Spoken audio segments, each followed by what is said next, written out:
started this project and they basically handed me the responsibility of the audio for it, I started taking a look at the concept art that was being developed and taking a look and seeing the sort of Renaissance approach they wanted to bring in.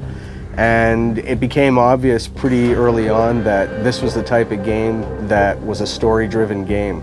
So at that point, I knew right away I'd made my first decision that the story needed to be the priority, it needed to be at the forefront. With all due respect, Major, I'll expect 2 security details waiting for us on the tarmac. In the first Deus Ex, I think because it was far more futuristic, it's a very electronic score. In this one, I think because it's 25 years earlier, it's a generation earlier, it's mechanical augmentation, so the music tries to express that.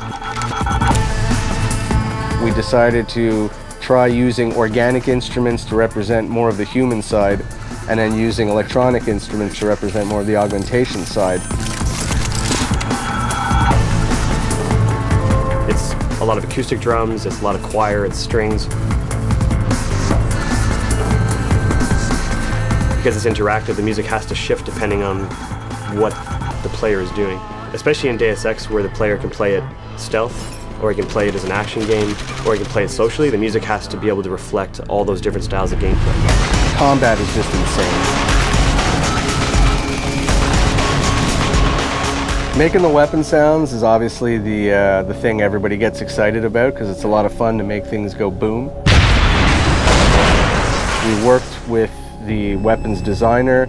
We went through tons of different sounds, blending all kinds of different weapon sounds, tweaking it. We take real sounds, but we blend these sounds with other stuff. Like, it's not just like 3-4 sounds blended together. It's like probably 25 sounds all together. You have to feel the things like they're real, but in the same time, you like to get these things a little bit more than real. Hacking was a fun part to do because it's kind of its own little battlefield in itself. It's you against the mainframe. And when you're hacking something, I want it to feel somewhat cerebral, but I also wanted to have that tension of like, okay, I can't afford to get caught here. We had a lot of ideas on how to work the stealth side. We used distances to decide at what point we wanted to start hearing people. Someone's running. At what point did we want to start stressing the player out with the fact that they've got enemy guards approaching. And in the end, I think we found a recipe that worked really well and creates a really cool experience. We know someone's here. Keep looking. It's a heavy game, it's dense, there's a lot of story, there's a lot of conspiracy, there's a lot of characters in the game. That means the emphasis needs to be put on the people telling the story, and in this case, the actors. It is a time of great innovation, technological advancement. The thing about playing Adam Jensen is tricky because as an actor, when you play anything like film, television, or stage, what you do is you justify everything the character does. You have to. I found your attack dog in the factoring labs. But with Jensen, I have to justify not only why he's doing one arc, but why he's doing hundreds of arcs. When I have the option to play as a good guy, to not kill anybody, to go through the game and knock people out and never get discovered, that's what I'll do. Because I feel like a good guy wouldn't go around killing everybody. If I kill somebody and I didn't mean to kill them, I'll go back to a previous save.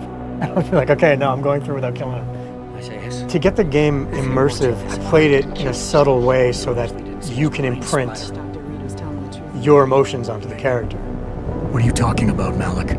What we needed was not so much music as it was more emotional support for the story. So whatever environment we're in, if we're in Detroit or we're in Shanghai, is trying to bring elements of that environment into the music. Street musicians that you may hear walking down the street are all incorporated into the score as well. You have to give a special color to the game. You have to get the vibe of that city. It's not just ambience. We've also got sounds being triggered at different intervals as you walk because that's what makes it feel realistic. Hearing a window break in the distance as you walked a certain path. And what's cool is when you walk back the same way, it's not going to be the same sound. It's not baked in. We've got something else cooked up. I don't have no freaking sponsors. Now you're sitting there going, okay, well, this feels like it's adapting to what I'm doing in the game, and ultimately that's the illusion you want to create.